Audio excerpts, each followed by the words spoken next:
រឿងសត្វខ្យងនិងសត្វទន្សាយនៅក្នុងភូមិខ្មែរក្នុងទីជនបទដ៏សុខសាន្តមានសត្វទន្សាយតូចដែលរស់នៅដោយមោទនភាពបំផុតគាត់តែងតែគិតថាខ្លួនគាត់មានល្បឿនលឿនពោពេញដោយថាមពលហើយគេចូលចិត្តអួតអំពីល្បឿនរបស់គេនៅមិនឆ្ងាយពីទន្សាយប៉ុន្មានមានខ្យងសុភាពរាបសារមួយដោយមិនដូចជាទន្សាយទេគាត់មានល្បឿនយឺតប៉ុន្តែអត់ធ្មត់និងមានប្រាជ្ញានៅថ្ងៃមួយទន្សាយបានសើចចំអកឲ្យខ្យងដោយនិយាយថាអ្នកដើរយឺតណាស់ខ្ញុំអាចរត់ទៅដល់ភ្នំនោះមុនពេលអ្នកឆ្លងកាត់ដើមឈើមួយនេះខ្យងមើលទៅទន្សាយទាំងញញឹមហើយបាននិយាយថាតោះរត់ប្រណាំងទៅដើមឈើធំក្បែរមាត់ទន្លេនោះចាំមើលថាអ្នកណារត់ដល់មុនគេ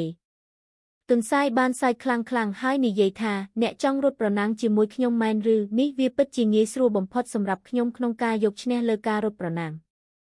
ដំណឹងនៃការរត់ប្រណាំងនោះបានសាយភាយដល់សត្វព្រៃទាំងឡាយដែលរស់នៅក្បែរនោះហើយសត្វព្រៃទាំងនោះបានប្រមូលផ្ដុំគ្នាចាំមើលការប្រណាំងប្រជែងមួយនេះនៅកន្លែងចាប់ផ្ដើមស្វាកាន់ទង់ស្លឹកចេកធ្វើជាអាជ្ញាកណ្ដាលនិងបានឲ្យពួកគេប្រុងប្រៀបចាប់ផ្ដើមការរត់ប្រណាំងដោយការរំពឹងទុកទន្សាយបានចាប់ផ្ដើមបោះពួយរត់ទៅមុខមុនដោយទុកខ្យងចោលឆ្ងាយនៅពីក្រោយមួយសន្ទុះក្រោយមកទន្សាយក៏ក្រឡេកមើលទៅក្រោយហើយសើចដោយនិយាយថាខ្ញុំដូចជារត់លឿនពេកហើយខ្ញុំគួរតែរកកន្លែងដេកមួយភ្លេតសិនដោយមានទំនុកចិត្តខ្លាំងពេកទន្សាយបានដេកលក់នៅក្រោមដើមឈើធំមួយដោយមិនខ្វល់ពីសត្វខ្យងកំពុងតែរត់នៅពីក្រោយខណៈនោះដែរសត្វខ្យងក៏ដើរមួយជំហានទៅមួយជំហានដោយការព្យាយាមមិនឈប់សម្រាកដូចទន្សាយឡើយពេលនោះសត្វទាំងអស់ដែលកំពុងមើលការប្រណាំងនោះបាននិយាយគ្នាដោយគិតថាតើខ្យងពិតជាអ្នកឈ្នះមែនទេមួយម៉ោងក្រោយមកសត្វទន្សាយភ្ញាក់ពីដេកឡើងដោយការភ្ញាក់ផ្អើលព្រោះគេដឹងថាខ្លួនគេបានដេកលង់លក់ជ្រុលហើយពេលនោះទន្សាយរត់យ៉ាងលឿនតាមដែលអាចធ្វើទៅបានដោយសង្ឃឹមថានឹងតាមទាន់សត្វខ្យងប៉ុន្តែវាខុសពីការគិតរបស់សត្វទន្សាយដោយសត្វខ្យងបានជិតដល់ទីបញ្ចប់បាត់ទៅហើយជាមួយនឹងជំហានចុងក្រោយសត្វខ្យងបានឆ្លងផុតវគ្គបញ្ចប់រួចទៅហើយពេលនោះដែលសត្វក្នុងព្រៃទាំងអស់បានស្រែកហ៊ោយ៉ាងខ្លាំង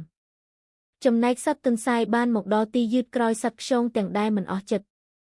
ពេលឃើញដូច្នោះខ្យងបានញញឹមហើយនិយាយទៅកាន់ទន្សាយថាយឺតប៉ុន្តែមានស្ថិរភាពអាចយកឈ្នះការរត់ប្រណាំងពេលឮដូច្នោះទន្សាយបានងក់ក្បាលយល់ស្របនឹងអ្វីដែលខ្យងបាននិយាយដោយដឹងថាគាត់បានរៀនមេរៀនដ៏មានតម្លៃពីរឿងមួយនេះបន្ទាប់មកសត្វព្រៃទាំងអស់បាននាំគ្នាប្រារព្ធពិធីជ័យជំនះរបស់ខ្យងដ៏ឆ្លៀសវៃនោះផងដែរចាប់ពីថ្ងៃនោះមកទន្សាយលែងអួតពីល្បឿនរបស់គេទៀតហើយខ្យងត្រូវបានគេកោតសរសើរចំពោះការអត់ធ្មត់និងការតាំងចិត្តរបស់គេទន្សាយនិងខ្យងក៏បានក្លាយជាមិត្តល្អនឹងគ្នារៀនពីគ្នាទៅវិញទៅមកនិងចែករំលែកពីដំណើរផ្សងព្រេងជាច្រើនជាមួយគ្នាផងដែរសូមអរគុណ